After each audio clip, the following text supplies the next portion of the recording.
Judicial organisation, न्यायिक संगठन। Okay, तो इसका हिंदी मीनिंग होता है न्यायिक संगठन। All the governments and administrations are based on certain rules and laws which the rulers and the rule must observe.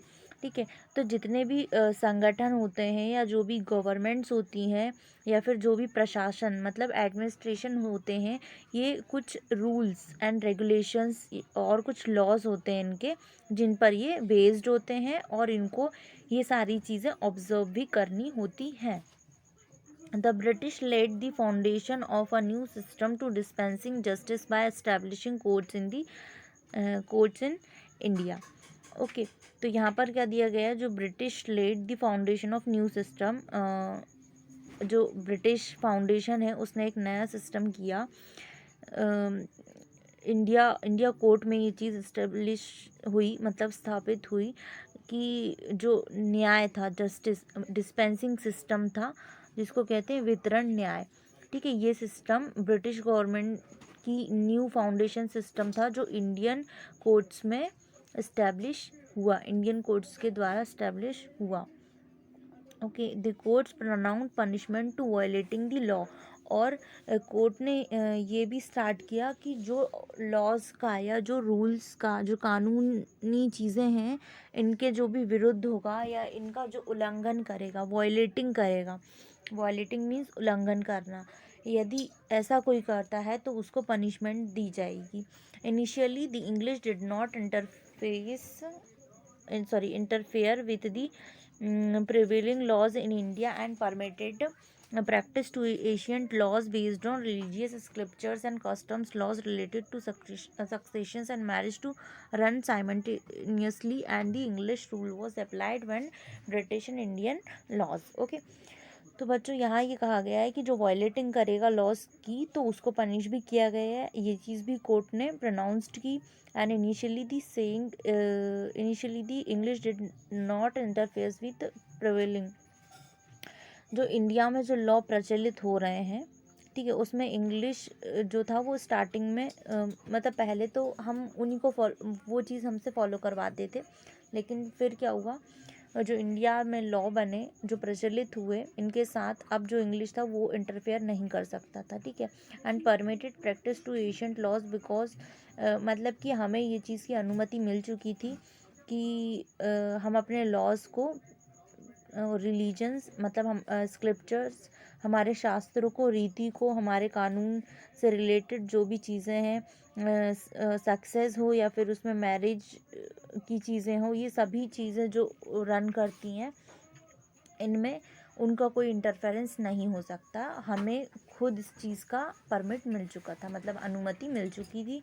And the English rule was applied when British and Indian was clash. जब Indian laws जो थे वो clash हुए तब British rule was applied, तब ये English rule was applied when British and Indian was laws clashed. ठीक है, जब ये क्लैश्ड हुए, क्लैश्ड मतलब असहमत हुए। नेक्स्ट है the reforms made in judicial organization by Lord Cornwallis were put together and were known as Cornwallis Code in 1793. This was based on the principle of separation of forces. Okay, तो बच्चों यहाँ आप देख सकते हैं कि the reforms made in judicial organization, ये जो रिफॉर्म्स बनाए गए थे, ये जो संगठन, जो न्यायिक संगठन बना था, लॉर्ड कॉर्नवालिस के थ्रू था। और लॉर्ड कॉर्नवालिस ने 1793 में एक कॉर्नवाल कोड करके था जिसको इस नाम से जाना जाता था। And this was based on principle of separation of forces, कि फोर्सेस को सेपरेट करना, ये इनका सिद्धांत था। Okay, and the Bengal regulating act of 1793, Bengal में रेगुलेटिंग एक्ट आया था। ओके, 1793 में bound the court to take decision of the Indian personal ownership rights according to the provisions confident in it. और ये क्या है, इंडियन पर्सनल ओनरशिप राइट्स थे इसमें, इसके according and the regulating accommodation, the personal inheritances laws and Hindu Muslim wrote in the clear terms. Hindu Muslim को लेकर एक पर्सनल एकोमोडेशन इनहेरिटेंस लॉ बना दिए गए थे और क्लियरली राइट में इनको लिख कर दे दिया गया था. एंड दस the justice based on return loss came into the force in India. और यही न्याय मतलब ये जो चीज़ें होती हैं ना, justice based on written laws मतलब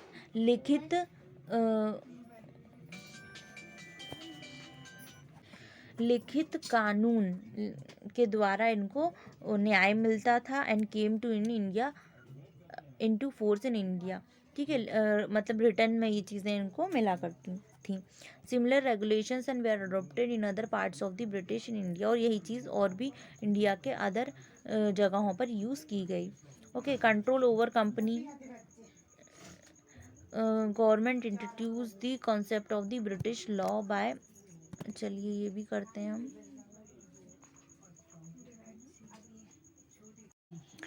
कंट्रोल ओवर कंपनी को किस तरह कंट्रोल ओवर किया गया. The British government introduce the concept of the rule of law by making new laws.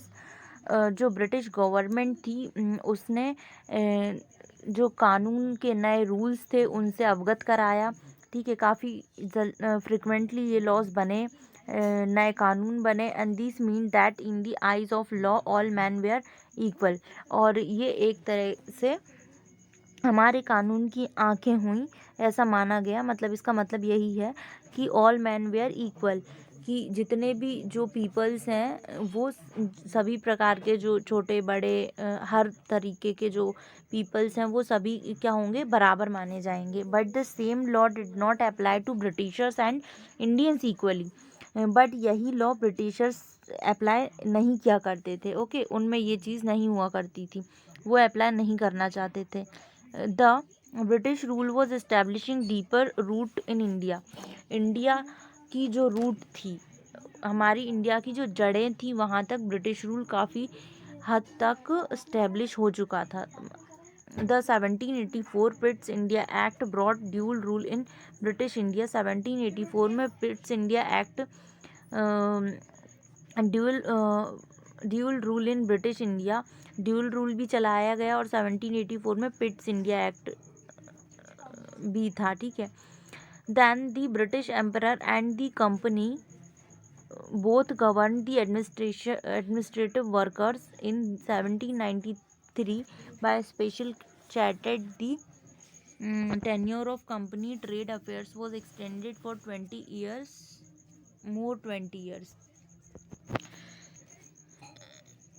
अब देख सकते हैं यहाँ पर आप